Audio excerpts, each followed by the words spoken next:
Hola, ¿cómo están? En menos de 24 horas, Estados Unidos decide cambiar el lugar de la reunión con Irán. Roma va a acoger la nueva ronda de negociaciones para llegar a un posible acuerdo sobre el programa nuclear iraní. La reunión debía celebrarse en Omán, pero ¿en qué condiciones y momentos se da este encuentro? ¿Y qué podría implicar? Hoy vamos a analizar los escenarios en el mapa. Bienvenidos.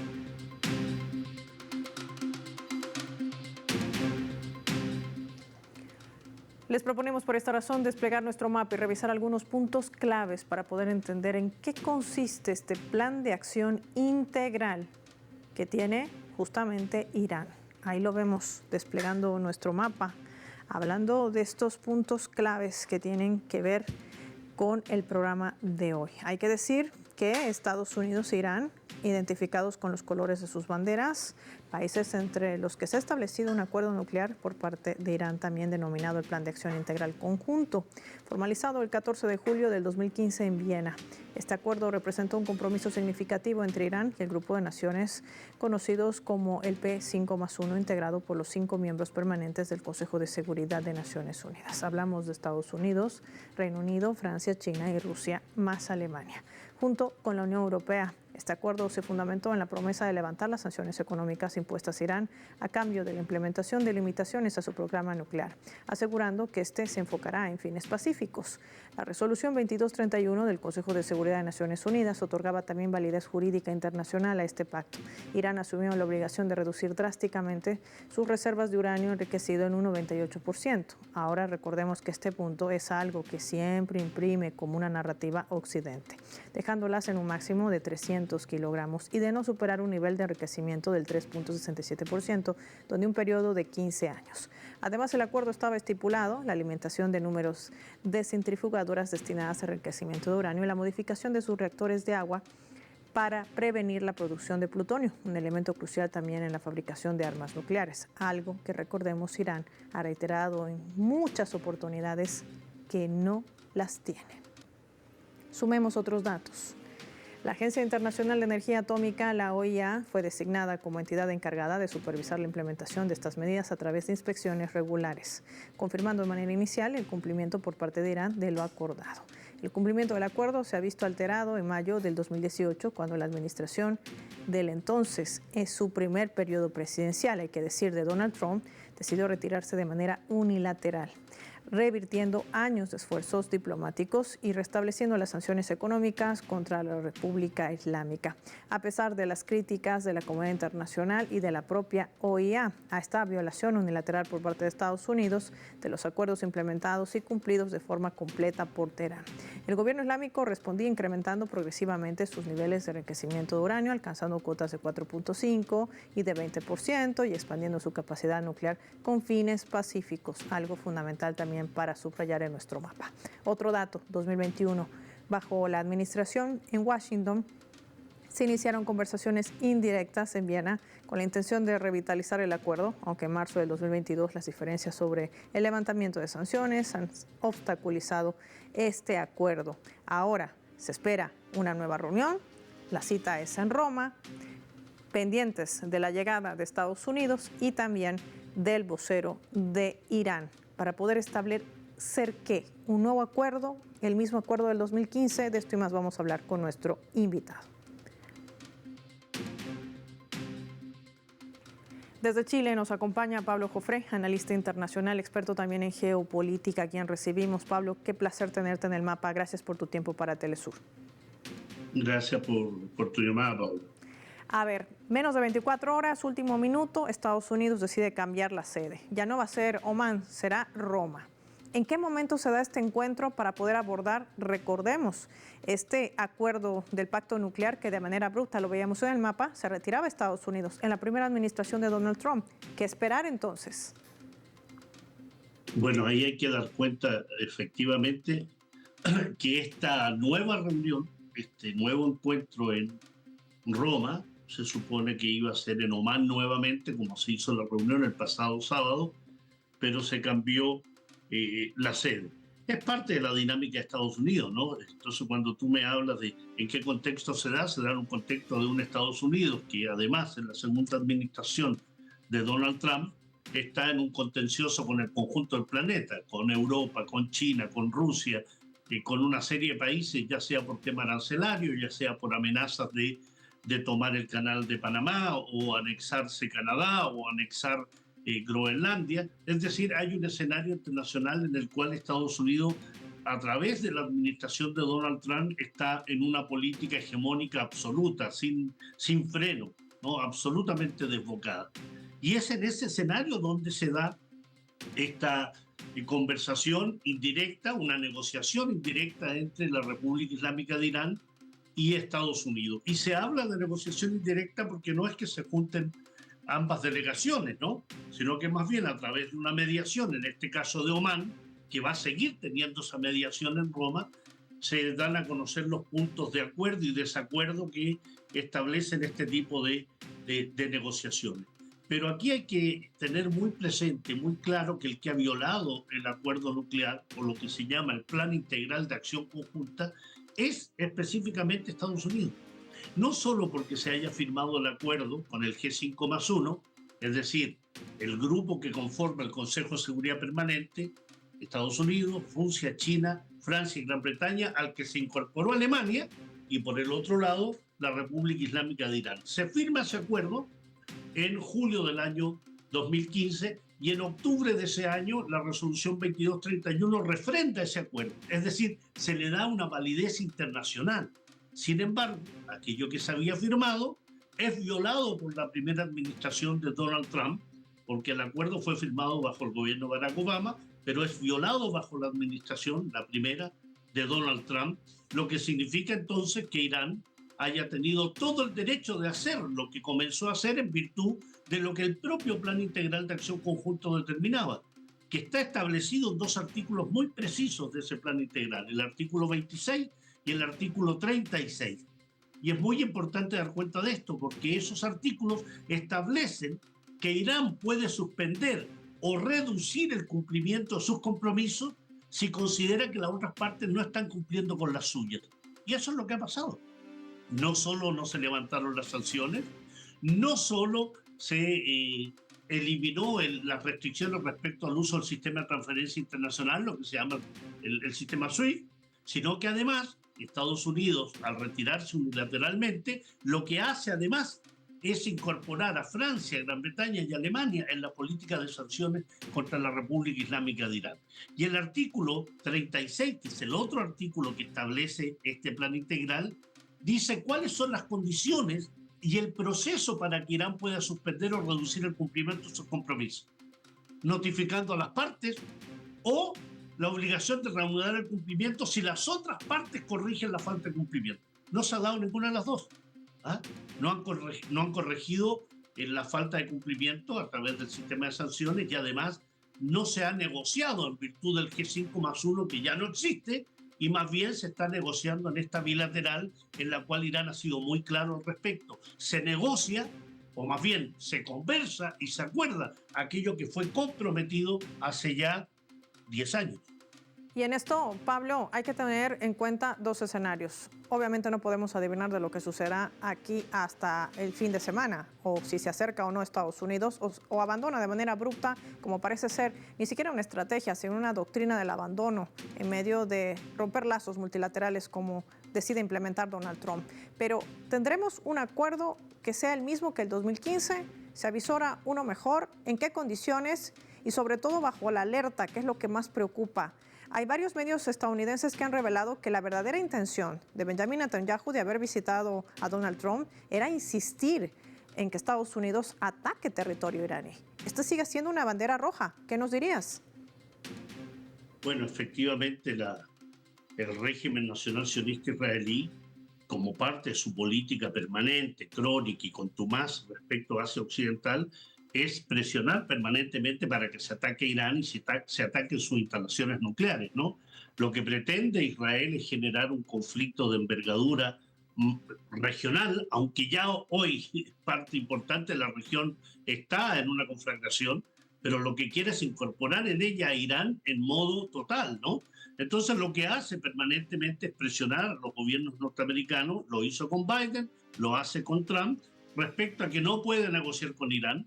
Más aún, la noticia dada por Donald Trump respecto a que se iba a juntar, se iba a reunir en forma indirecta con Irán en Omán, los propios medios israelíes sostuvieron que fue una sorpresa enorme para el criminal de guerra Netanyahu, ¿no?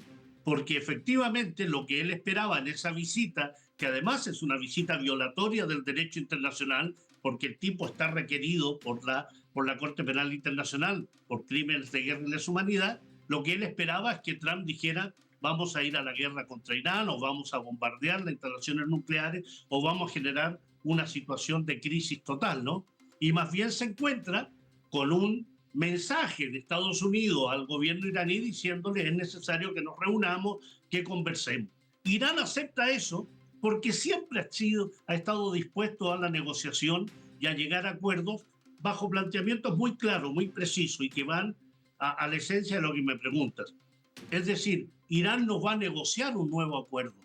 Irán no está negociando un nuevo acuerdo como el del 2015. Lo que le ha dicho a Estados Unidos permanentemente, y se lo ha dicho a Rusia en esta visita que hace el canciller a Moscú, es: Irán lo que está diciendo es que se cumpla aquello que fue acordado. ¿Y qué significa eso? Levantamiento de las sanciones, todo el tema financiero que quede atrás. Y si eso es así, y además se dejan de poner freno y trabas a la exportación de los recursos naturales y energéticos de Irán, podemos entonces volver a foja cero y no seguir enriqueciendo uranio, no generar más acciones respecto a el tratamiento de agua pesada y al mismo tiempo nivelar a la baja el uso de las centrifugadoras. Eso es lo que Irán ha planteado. ¿Cuál es la dificultad? Que Estados Unidos, a partir de las presiones que le hace el régimen nacional sionista, lo que quiere es incorporar en las conversaciones la reducción del sistema de defensa de misiles de Irán, y al mismo tiempo generar un freno de su programa nuclear, en que Irán ha dicho: nosotros como país soberano vamos a enriquecer el uranio como lo queramos y a partir de un programa nuclear que es de carácter pacífico. Cumplan ustedes el plan y entonces el enriquecimiento de uranio va a ser a los niveles comprometidos, pero eso mientras no sea posible, nosotros vamos a seguir en forma soberana, independiente, con nuestro programa nuclear, pero insistiendo en el carácter pacífico de ello por resoluciones religiosas y políticas por parte de la nación persa. Así que en ese plano hay un escenario indudablemente de presiones del sionismo, hay una situación conflictiva por parte de Estados Unidos, que tiene muchísimos frentes abiertos, y una decisión muy clara y muy firme de Irán de buscar apoyos también en aquellos países como la República Popular China, la Federación Rusa, que le han dicho: nosotros estamos con Irán en virtud de que se cumpla aquello que nosotros mismos firmamos, porque China y Rusia también firmaron ese acuerdo y por tanto saben a ciencia cierta que el que ha incumplido aquello es Estados Unidos y no Irán. A propósito de lo que dice nuestro invitado Pablo Jofré, de ese acercamiento y sobre todo la elevación de estas relaciones bilaterales entre Rusia e Irán, me gustaría profundizar en análisis de este plan de acción que se ha trazado también tras la visita del canciller Araghchi, y nosotros lo vamos a hacer al regreso, no sin antes revisar nuestra escala.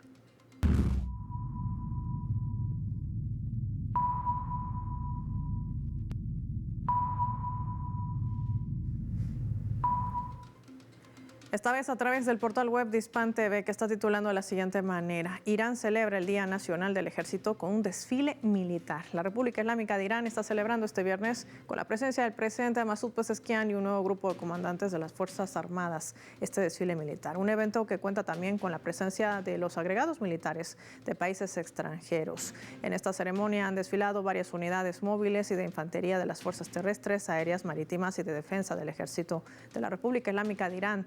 Durante esta conmemoración se han estrenado también partes de los logros y equipos del país, incluidos drones, misiles de aire, mar y tierra, y al mismo tiempo comenzó un desfile naval con varios buques de la Armada iraní, incluidos destructores y submarinos en el Golfo Pérsico y el Mar de Omán. Muestra su músculo militar también Irán al mundo en horas previas de lo que va a ser también esta segunda reunión importante para poder colocar sobre la mesa la posición iraní en torno a este plan de acción integral, o lo que conocen otros como el plan de acuerdo nuclear. Ya volvemos.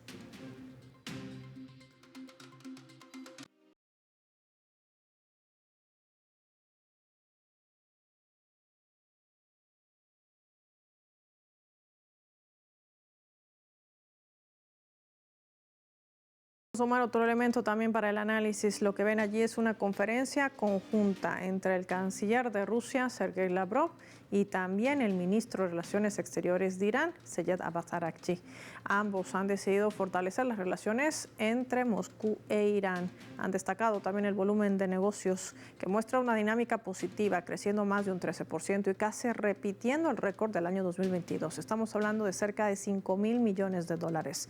Todo ello a pesar de las duras sanciones del bloque europeo. El 15 de mayo entrará en vigor también un acuerdo de libre comercio entre la Unión Económica Eurasiática e Irán. Se tiene previsto aumentar la cooperación a través de la OCDE y de los BRICS, lo que tiene que ver también con este Tratado de Asociación Estratégica Global.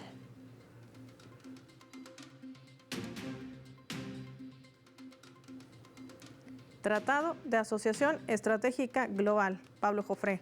Un nombre que marca también, de alguna manera, el blindarse contra la arremetida que emprende la administración de Trump y sobre todo en el momento en que cambian las placas tectónicas en el mapa, tomando en cuenta los últimos movimientos, no solamente, como ya lo decías, arancelarios, sino también de una imposición y presión que va a seguir sosteniendo un Israel. ¿Qué decir sobre estos acuerdos que impulsan también a Irán, que se ha convertido en los últimos tiempos en el blanco también preciso de un Estados Unidos que sigue sometido a las imposiciones y políticas israelíes? Bueno, lo que tú refieres no es nuevo, ¿no? Lo que tú refieres no solo tiene un sentido económico, sino tiene también un sentido y un objetivo de reforzar lo que tanto Rusia como la República Islámica de Irán llaman la estabilidad regional. Es decir, en la medida que la Federación Rusa, Irán, la República Popular China refuerzan sus lazos económicos, energéticos, militares, han hecho ejercicios militares y navales conjuntos ya por quinta ocasión desde la firma del acuerdo nuclear. Es decir, han tenido una postura de acercamiento en múltiples áreas, en múltiples aspectos. Este tratado estratégico se vincula a aquel que ya se había firmado hace un par de años, donde la cantidad de miles de millones de dólares involucrados en lo que significa reforzamiento de lazos culturales, tecnológicos, energéticos, militares, refuerzan esta necesidad y este objetivo de poder fortalecerse mutuamente, ¿no? Aquí hay un apoyo claro, sostenido de Rusia a la República Islámica de Irán, porque Rusia también es sometida a enormes presiones por parte de Estados Unidos. Así que hay un tratado de asociación que está firmado a 20 años. Por tanto, es un tratado a largo plazo, que no es algo coyuntural, no es algo que se esté pensando solamente porque la situación actual mundial cruce por estos avatares que está teniendo producto de las acciones de Trump, ¿no? Entonces aquí hay no solo una decisión objetiva, clara, estratégica de avanzar, sino también de considerar que todas estas relaciones son profundas, son útiles, son constructivas, pero se hacen bajo los principios de igualdad y apoyo mutuo. Y eso es muy importante, porque aquí se está hablando entonces de una política distinta a aquella que se ha llevado a cabo a lo largo de estos años. Unos hablan de hegemonía, de unipolaridad, y otros hablan de igualdad, de derechos iguales, pero al mismo tiempo de un proyecto multilateral. Entonces, hay muchos elementos que tienen que ver con la desdolarización de la economía, por ejemplo, los acuerdos en materia energética, compromiso de Rusia para construir 2 nuevos reactores de centrales nucleares en Bushehr, en una de las zonas del sur de Irán. Se ha hablado además de situaciones relativas a lo regional, que tiene que ver con Siria, que tiene que ver con el Líbano, que tiene que ver con Palestina. Es decir, hay algo más que lo comercial, algo más que lo energético, sino que aquí hay una proyección de relaciones que abarque un cambio de paradigma en la manera en que los países trabajan, ¿no? Y yo creo que me sumo a las palabras del presidente Pezeshkian, que dice que este acuerdo abre un nuevo capítulo en las relaciones bilaterales con Rusia, indudablemente, porque marca el llevar a cabo el desarrollo y los objetivos de los intereses de ambos países. Y eso significa cooperación con un horizonte muy distinto al que se ha tenido habitualmente entre los países. Misma posición que se ha tenido con China, ¿no? Y si tú sumas a eso que Irán forma parte ya de los BRICS, que además forma parte de la Organización de Cooperación de Shanghái, es decir, estamos hablando de efectivamente avanzar en aquellas materias que están quitando la hegemonía a Estados Unidos y de ahí su desesperación y al mismo tiempo generar un amplio abanico de naciones que marchen bajo objetivos de multilateralidad, que eso es algo más que lo económico. Es político, es económico, es energético, es telecomunicaciones, es tecnología, y también se avanza en muchos de esos países en materia de acuerdos militares. Y eso es fundamental porque permite contender contra aquellos que han tenido la hegemonía militar desde el año 91 a la fecha. Y en ese punto también es importante porque significa tener un frente común frente a aspiraciones de Occidente de tratar de mantener esa hegemonía que está a la baja, pero sigue siendo peligrosa. Y en medio de todo esto, también decía Marco Rubio, desde el aeropuerto de París, quien además está presionando en Europa para que siga imprimiendo sanciones, Pablo, contra Irán. Él dice que es la única manera o medida que pueden tener de contrarrestar la influencia que está teniendo este país en esta región de Oriente Medio, una región que, recordemos, nunca ha podido controlar Estados Unidos, ni aunque siga bombardeando Yemen, ni aunque siga masacrando al pueblo palestino. Ya tiene el control de Siria, eso es cierto, ya ha colocado un gobierno a su servicio vinculado a Al-Qaeda, pero más allá de eso no puede avanzar. ¿Qué decir sobre estas declaraciones del secretario de Estado? Bueno, Estados Unidos es cierto que no tiene el control directo, ¿no? Pero tiene muchísima impronta y muchísima presencia en elementos centrales de Asia Occidental. No olvidemos que tiene ahí un portaaviones terrestre, tiene un régimen criminal, tiene un régimen genocida, supremacista, racista, que no solo ocupa Palestina y está exterminando a su población, sino que ataca al Líbano. Ha generado miles de asesinatos en el Líbano, ataca a Siria, que no solo ha significado ocupar el conjunto de los Altos del Golán, sino que avanzar mucho más allá, hacia la zona de Quneitra. Tiene a Jordania, que es una monarquía absolutamente pro-occidental. Tiene a Egipto, que es un gobierno dictatorial que además ha normalizado las relaciones con el régimen israelí. Tiene a Turquía, que puede tener sus vaivenes, pero Turquía es miembro de la OTAN. Turquía tiene bases militares norteamericanas en su territorio. Tiene una política de doble juego con Europa y con Asia Occidental. Tiene además una serie de elementos constituyentes que no hay una acción directa, aunque ha tenido en países acciones absolutamente directas. Irak, por ejemplo, ¿no? Durante 20 años ocupando Irak y aún con bases militares en la zona. Tiene una base naval en Bahrein, en el Golfo Pérsico. Es decir, hay una presencia muy potente y lo que hace Estados Unidos con sus declaraciones, ya sea el secretario de Estado, ya sea del Pentágono u otro, es siempre victimizarse en torno a lo que acontece en el mundo.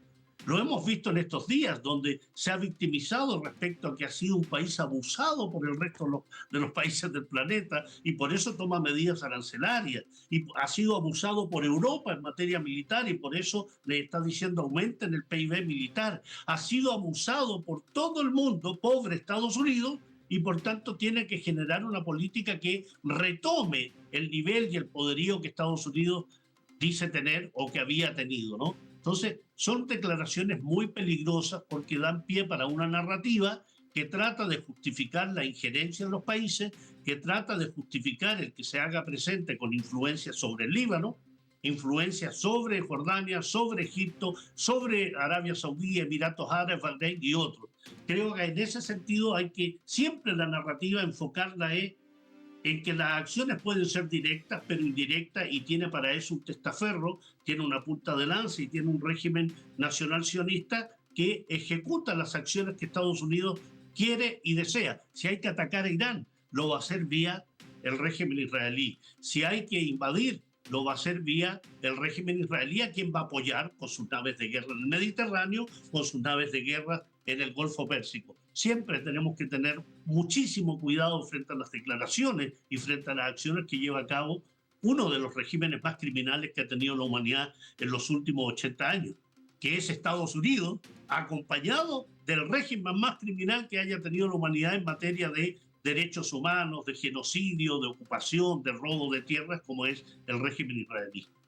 Ahí está, en medio de todo ese escenario y ese panorama complejo también se desarrolla mañana en Roma este encuentro que podría marcar quizás un punto diferente o quizás no. Veremos la verdadera cara o no también de un Estados Unidos supeditado a aquellos intereses de un Israel. Bien lo explicaba nuestro invitado Pablo Jofré, a quien agradecemos por atender la llamada. Gracias, Pablo, por tu tiempo para Telesur y para el mapa. Finaliza el programa y lo hacemos revisando nuestro vector.